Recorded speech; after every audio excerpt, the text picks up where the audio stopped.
Igor স্টিম্যাচের সাথে AIFF এর কিন্তু আলাদাই বাওয়াল চলছে।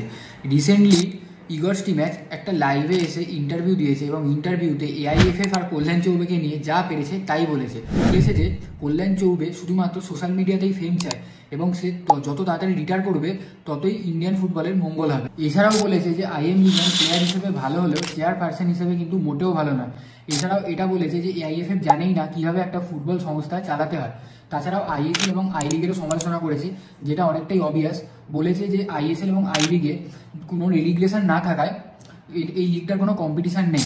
আবার হাস্যকরভাবে এটাও বলেছে যে মোহনবাগান এবং মুম্বাই সিটি এফসির মতো টপ টায়ার টিমেরা যদি মালদ্বীপ আর বাংলাদেশের ক্লাবের কাছে হারতে পারে, তাহলে টিম ইন্ডিয়া কেন কাতার বা আফগানিস্তানের সাথে হারতে পারবে না। তাছাড়া এআইএফএফকে এটাও বলেছে যে তারা যেভাবেই পারুক না কেন 10 দিনের মধ্যে ইগর স্টিম্যাচ যা টাকা পায় সেটা যেন দিয়ে দেয়।